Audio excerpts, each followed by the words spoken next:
in the garbage room after Harry sent them to the royal mailbox. Prince Harry sent signed copies of Spare to the royal family and palace staffers with personalised notes. Staff got copies, the family got copies, rando influencers on Instagram got copies, random YouTubers got copies. They also sent a copy to every single Hollywood arsehole at the wedding, their own staff, all members of a family she loathes, each person who's ever had the misfortune of working with her, all the briefcase chicks on Deal or No Deal, and every single rescue chicken. Neil Sean says that Prince Harry sent signed copies of Spare to the members of the British royal family and palace staff who he felt should read and reflect on Spare to understand his side of the story.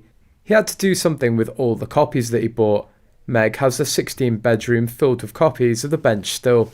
Seriously, this is a creepy thing to do. For some of his traumatized former staffers, it might be like getting a postcard from Ted Bundy. I cannot imagine what effect opening a package with a personally signed book from Harry would have on William or Catherine.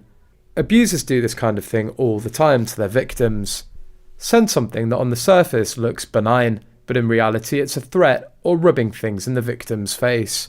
Sure that none of the royals open their own mail, but I also feel sure that those staffers that were bullied, if any are still working for BP anyway, would absolutely have been on that list, and it really would feel like receiving a package from your stalker, especially if it included a note. At least BP is chock full of fireplaces.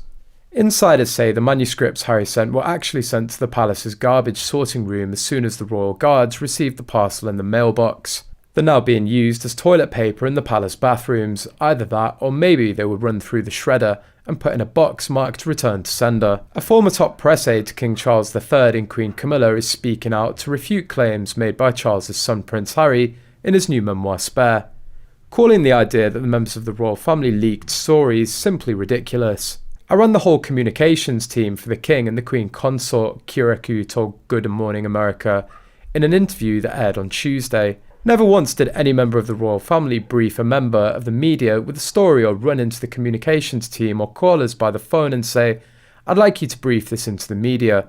I'm not happy with the attention this member of the royal family is getting." Kiriakou said from a time working with Charles she believes a reconciliation could be possible, but that the responsibility for healing now lies with Harry. Prince Harry has put public statements out there and has done the very thing that he seems to be criticising the royal family for. I think as far as the royal family's opinion is concerned, they're just bewildered now, and talks of Harry saying he wants a reconciliation, he has to effect that. Describing Charles, Kiriakou added, "The king adores his son,